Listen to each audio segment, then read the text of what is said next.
મિત્રો આપ જોઈ શકો છો 3 નંબર ચણા દેવકર કંપનીના જોઈ શકો છો તમે ફાલમાં કેવા આવ્યા છે અને પાકવામાં પણ બહુ સારા પાક્યા છે। આપ જોઈ શકો છો અમારે અહીંયા અમારે મમ્મીની ચણા વાઢી રહ્યા છે। શું તમે દેવકર ચણા માટે શું કહેવા માંગો છો? દેવકર ચણા અમને તો અનુકૂળ નતો પણ 2-4 જણાથી કહેવાથી વાયા છે અમને બહુ સારી ક્વોલિટી લાગી। કેવું ઉત્પાદનમાં કેવું રહે? આ ચીટલો પોપટો આવ્યો જો સરસ અને ભરપૂર મારા પોપટે ભરપૂર છે। ચણાની વાવણી બાદ કેટલી વાર દવાનો છંટકાવ કર્યો? દવાનો ચણા સાહેબ 2 વાર।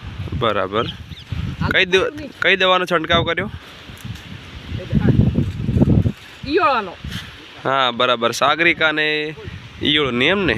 બરાબર, તંજાઈમ ગોલ્ડ। બરાબર, આપ શું કહેવા માંગો છો આ દર્શક મિત્રોને? શું કહેવા માંગો છો કે દેવકર ચણાનું વાવણી કરવાથી કેવું ઉત્પાદન મળે છે? બહુ સારું મળે છે। આદ બાબાના 3 નંબર હા અમને બહુ સારો લાગ્યો। સરસ, આપ જોઈ શકો છો આ ચણા છે ખૂબ સારા ગૂંચવેલા છે। આપ જોઈ શકો છો દર્શક મિત્રો, આપ જોઈ શકો છો એની ડાળામાં પાન કરતાં ચણાનું ઉત્પાદન વધુ છે। આપ જોઈ શકો છો અહીંયા ઉખડવાનું ચાલુ છે, અહીંયા ભમરિયા કર્યા છે અને અહીંયા ઉખડવાનું ચાલુ છે। અમે 4 જણા ઉખડીએ છીએ।